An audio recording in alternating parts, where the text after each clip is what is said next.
after a while, like you start questioning yourself. Am I going down the right path? Is this actually what I'm meant to do? Because you'll see other people, it only took them a year to take off. And you're like, I'm still learning lessons in life and trying to figure out how to become the best version of myself and get to my path. I put pressure on Beast Games. I thought it was going to be that, if that makes sense. Meaning, like, obviously, the further you make it in a reality show, the more screen time you get, the more people will come over to you, and then the more opportunities arise from the games. Yeah, there was a lot of people who did well in Beast Games that got on to like 1,000 podcasts. Yeah, so you go on, you talk about your story, you go, whatever, you build followers, and then you're free to do whatever you want. Yeah, if that makes you just get brand deals. Yeah, you just say, well, yeah, you're appreciated for just being a person, and that was the one thing that I thought. I mean, I feel like you're appreciated for being a person. Yeah, I'm not saying I'm not appreciated. I'm just saying in the sense my outlets for opportunities would be greater than open. I would be. Yeah, you would get more opportunities to create. Just because of like we talked about earlier, it's like you'll have more time and backing to put all of it into what you want. These Rolodex of ideas on your phone. Yeah. So I put a lot of pressure on that. So I was fucking destroyed when that was over because it was so cool. I think the coolest thing about it, what I love about filmmaking, what I learned during this time was just filmmaking and entertainment. You leave your world and you take on new challenges with new people. So like when you go on set, you work with someone for like a week. Like you build these little families with people. You're not thinking about your financial issues. You're not thinking about anything else but these people on set. And it's one of the greatest feelings ever. And that's what I loved about Beast Games and learned about it was I was so crushed. One, the opportunities that wouldn't arise from it. But two, we literally lived in a city with a bunch of beast idiots. Meaning like... How long? I was there for the first episode shot in Canada for about 5 days it took. So that 45-minute episode, that was a 5-day process. Wow. Yeah. And so like if you watch those moments with did you watch? The Circle? No. Which one? Where you can't get out of the circle? No, I was going to say, did you watch the first episode of Beast Games? That wasn't Beast Games? No. I think I watched the wrong thing then. What was that? Beast Games is the Amazon Prime show. I didn't watch that yet. Oh my God. I thought that was, I was like, where's Zach at, bro? No, Zach's not it, dude. Oh my God. Yeah, Beast Games is on Amazon Prime. Okay. I did my wrong homework, guys. You'll see. I'm actually I'm so thankful I got this because I know a lot of people that didn't get this opportunity. They used some of my vlog footage in episode 2. Sick. So it starts the episode off and starts it off. I'm like, oh shit. Yo. No, but you vlogged it. Yeah. You were allowed to vlog it. They broke the world record for most cameras on a production or whatever. Wow. So there were so many GoPros, so many people running around shooting us. But in the first episode, there's a moment where we had to, it's crazy. Picture like a bigger block than this, but stacked vertically, just like this small rectangular cube. Yeah. You had to stack, I think it was 16 blocks, all different shapes and sizes, squares, circles, triangles. Okay. And you had to stack a tower, 16 of them, on a vertical platform. Okay. 10 minutes, you had to build your tower. If it fell off, you were eliminated. Okay. Just the shaking process. Wait, it's not teams or anything. No, this was the one individual challenge that I got to experience, which I thought it was going to be more of. Because then it's your skill that's being tested versus luck. Yeah. And it was so crazy. But what I was going to say is... This was episode 1. Episode 1, yeah. This is what I was saying about the 5-day process. We built our towers. If you survived, they said, all right, we're going to check the cameras, see if 100 towers have fallen. You had to sit there in the episode. I think it's like 45 to a minute and a half that they show of us just sitting there frozen. That was like a 2 to 3 hour process. Oh, wow. Where you were just like this. And you just had to be careful because you were on a foam platform. And if you move, you could tip your tower. Oh, and it was so funny because it's so silent in that room. You would just be sitting there and while they're counting, you just hear a tower fall and you hear, oh, no. And it was so scary. How many people? Well, they got to the number they needed, but even my tower fell after about 30 minutes after the 10 minutes were up. Okay. I was sitting there talking to my friend and it fell onto my back. And I remember being crushed because if 100 people's towers did not fall before mine, I was done and I go home. I don't even make it to the city, which is but you made it to the second. Yeah, okay. Which is the city, which is so funny because we were all a bunch of idiots in that room. Like he's offering you $100,000 to eliminate your whole row. And all of us are like, we want to go to the city, like a bunch of. Oh, so did anyone do it? Yeah, tons of people did it, and like, well, that was what was so scary. I'm lucky to even have gotten to. Because they could have someone on your row. Or you could have self-eliminated, and then basically my whole row's out. So I'm lucky I even made it to the city. It was all luck based. But you could have made 100K. I know. If I could go back, which they're doing season 2, definitely probably gonna apply. I'm taking the first fucking bribe.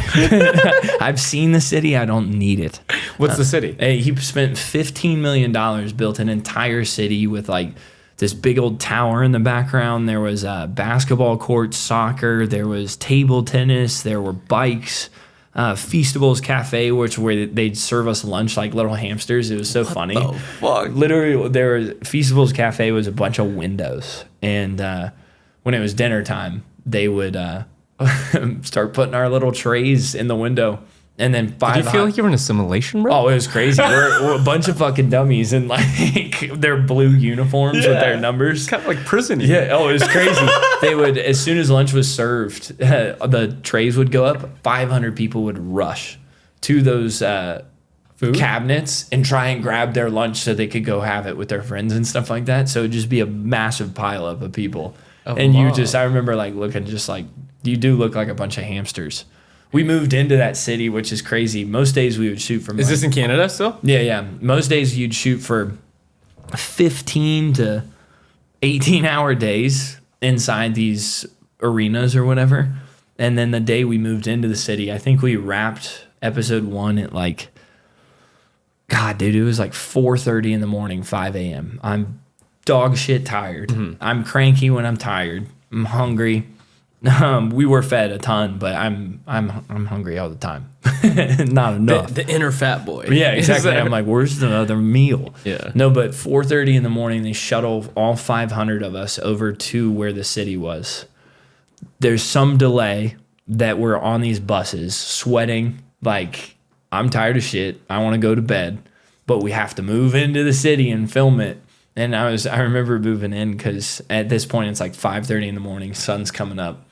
MrBeast is like, welcome to the city. They open the gates, all of us idiots run in. People are, I've never seen so many basketballs shot, but there was a whole basket of basketballs. Everyone was throwing them in the hoops. Random people drove by me on bikes, and you're like, where the fuck did they get bikes?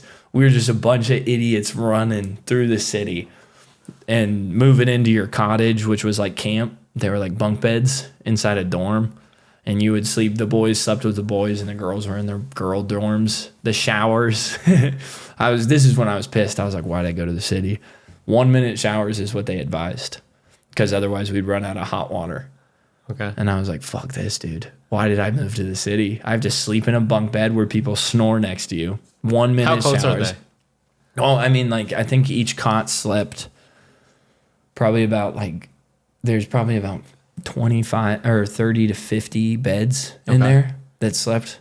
Because I think there was 5 for the dudes, 5 for the girls. Okay. For each, like, cabin or whatever it's called. Yeah. So there's probably about 50. And do you get paid to be on the show? Yeah, you got so they paid you, it was $1,000 for Vegas, which was the tryouts, basically. Mm-hmm. If you survived those 4 competitions, which is a YouTube video, you moved on to the Amazon show. Okay. And then you got $1,000 for that for being eliminated. Mm. Which it's a lot less than 100K. Yeah. Yeah, well, the thing that's funny about it is, like, I've listened to a lot of his podcasts, and he's like, it's crazy the amount of people who don't take the bait. Yeah, no, we're dumb. We're all in our, and they did. Well, it's that whole community thing. Like, you build friendships right away, right? Well, that's what I've seen people review the show. They're like, I don't get it. Why are these people not sacrificing each other and saying we're all friends? But we spent 18-hour days next to each other. Yeah. Like, you built that community in Vegas. We literally lived inside Raiders Stadium for 4 days straight. Oh, that must have been cool. It was such an experience, but Vegas was crazy. Vegas was wild. Like, That was a little less. I was living off chocolate bars, meaning like. Are his chocolate bars good, by the way? They're delicious. I think they're fucking fantastic. The way he talks about the chocolate industry and what he studied, I was like, I love them. Okay. I think they're great. No, but in Vegas, they would feed us, but the meals were ass. Like literal, like sealed packages, chicken probably about like this big. Okay. A color that you're like, what kind of chicken is pink? Like it wasn't undercooked, but it was like meal. You'd get quinoa and like a little bit of veggies, shit that you were like, I don't want to eat this. And so I would eat 3 chocolate bars a day because that's a decent amount of calories. Well, so you get your meal, which was probably max 500 calories. You get small. 3 of those. Is that small? Yeah. So then if I had 3 chocolate bars, that's 300 calories a chocolate bar. I'm still technically at a deficit for someone my size. Yeah. Because what, you're 6'2"? Yeah, 6'3". 6'3". Yeah. You're like, give me my hold on. No, but I also walked up to you today. I was like, I don't remember Zach being this tall, bro. People say I keep growing. I'm eating right, I guess. It's all those burritos and concoctions I make. Oh, for sure. No, but they definitely have the right protein in there. Oh, they do. Yeah. Amongst massive amounts of salt and fat and carbs. Yeah. But I feel like all the workouts that you do are super calorie burning. Like, because the rest too, for what you're talking about, that's super low rest. Yeah. Hello, friends. I hope you are enjoying the show. I just wanted to chime in and talk to you about Bucked Up. If you need more protein in your diet, creatine to aid your muscle growth as well as recovery, or pre-workout for your demanding sets during your workouts, Bucked Up has you covered. I use their Snickerdoodle protein and creatine monohydrate every single day. And on days I don't feel like working out, their BAMF nootropic pre-workout keeps me swinging kettlebells, running mountains, moving weight inside and outside the gym. If you'd like to try them out and save some money, use code NateBiltz1 for 20% off any order. And back to the show. No, yeah, my dad used to do like every used car that we got. It was like the best deal. Craigslist. Get it from Craigslist. It's crazy. Now it's like Facebook Marketplaces. So. Yeah, that's basically. Have you seen those videos online of people that fuck with people on Facebook Marketplace? No, what is it? I don't know. They just fucking. What is it? There's a dude. He like says, like he'll send him a voice message and say like, "I'm really interested in your skillet. Can you please cook an egg on it for me?" And then they'll record him cook an egg. And he's like, thank you for the video, but I don't like the way you cooked your egg. Could you please add salt and pepper to it next time? And they'll do it. They'll do it. And then eventually they catch on where they're like, I'm not doing that. Or like I'm not. Can you put the pan on your head? And what's the purpose of that? It's just funny, dude. Oh. I think it's hilarious. You would do that? No. I let other. I'm not as You wouldn't prank someone like that. No, I'm not. Evil. Yeah. I mean, there's some kind of like moral, like high ground. Because I get annoyed if I ask for someone's help in general. Oh, okay. Meaning, like, say I'm moving, I'm the type of person that would probably put myself through immense amount of pain, try and get all my shit out myself, load it up into my car, rather than being like, hey man, I'm moving today. Can you help me? And then, so the idea. Have you had both? What? Like, have you moved by yourself and then have you moved with a ton of people? No. I feel like it's always just been myself moving my stuff. And like, that's what I'm saying is, so pranking someone like that, I already feel like a disturbance asking someone for a simple favor. So if I was in their life fucking telling them to do stuff, I don't know if I could. Yeah, I definitely feel that. I moved by myself my first 3 moves in LA. No. Ass. Last 2 moves, I had 10 friends show up. Shit was so good. Easy. It's so easy. You just like, go. I just brought alcohol and coffee and donuts. What's the best way to move? And a fat speaker. Yeah. Was Beast Games fun though? Like overall? Yeah. Oh, dude, so fun. What takeaways did you have? You said you learned about film production and stuff from that. I don't know. Yeah. I think so I was talking about the food, meaning in Vegas, that was tough, survival skills, whatever. Not the survival skills. Yeah. That was the fun thing. It was like, I'm not going to.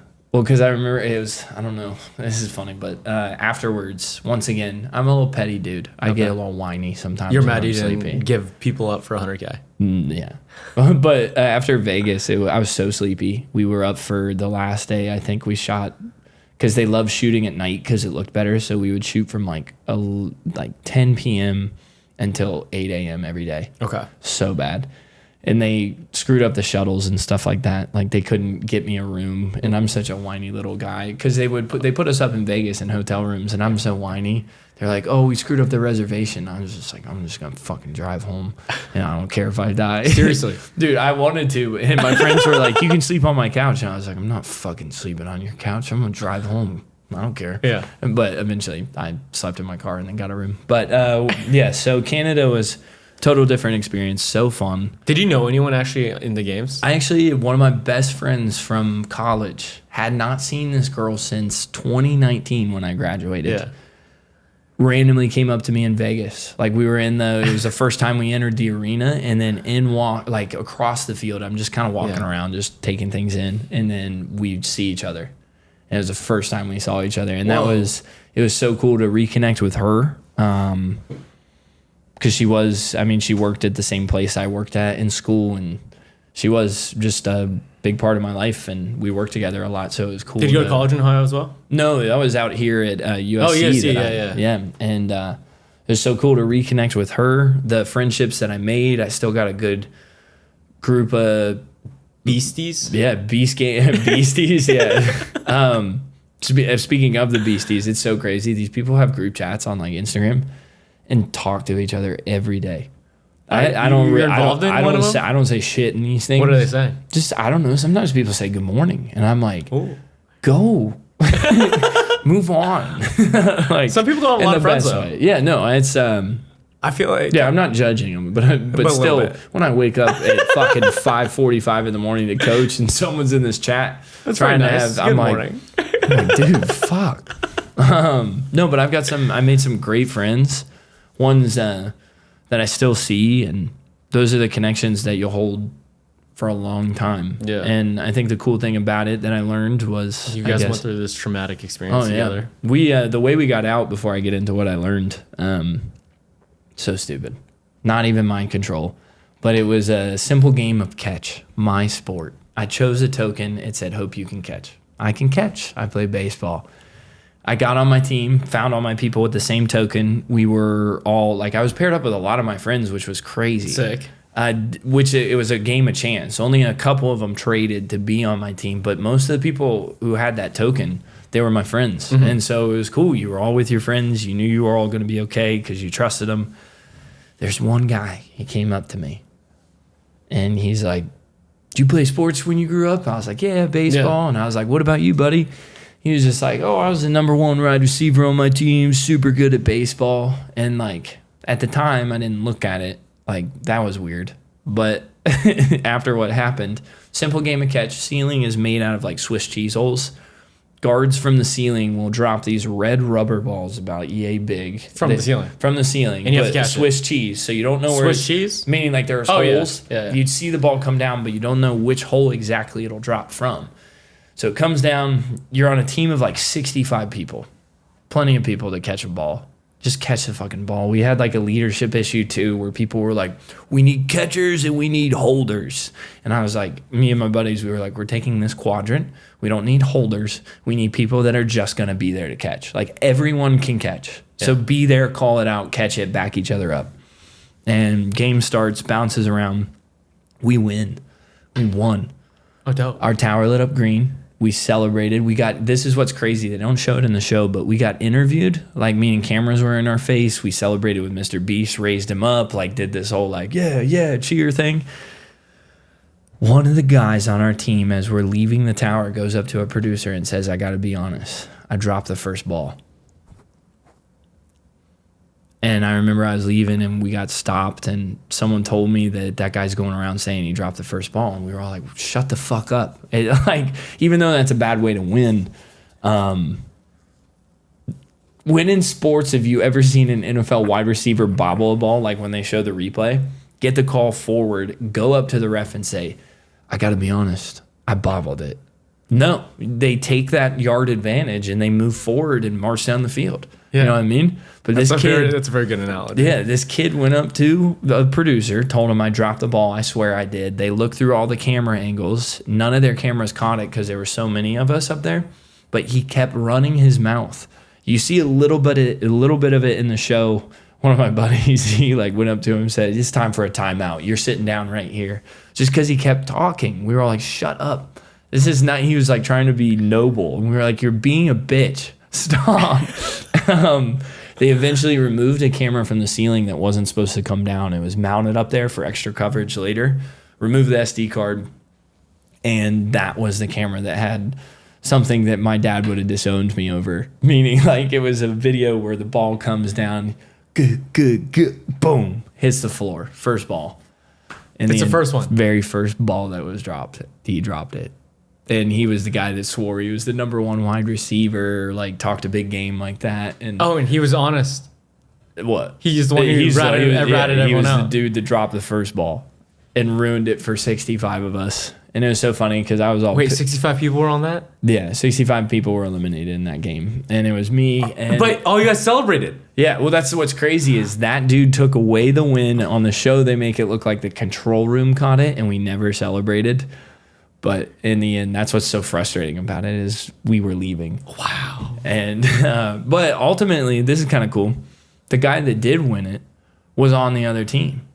So if we would have won, the dude, which I believe is such a great guy and also was fighting for a really important reason for his kid. Yeah. He has some kind of protein deficiency or something where basically... The guy with the beard, right? Yeah. He doesn't age as... his son isn't able to develop as fast because of some protein deficiency, I think it is. Sure. So he's like mentally 2, but 7 years old. And so he's trying to find a cure for that.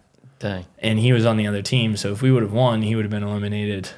So, whatever. Sheesh. It's all right. Things happen for a reason. Things happen for a reason, baby. No, but it was so fun. I got eliminated. Made a lot of good friends. Learned I'm seeking something more in my life.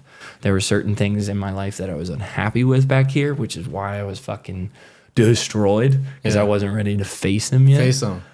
I thought I was going to be gone because you would have been gone till about like September 15th. Oh, shit. I was only gone for about 2.5 weeks. Yeah. I wasn't ready to come back. I was like, no. But yeah, it just, Now it we was gotta face such an experience. Now we got to face them. Yeah.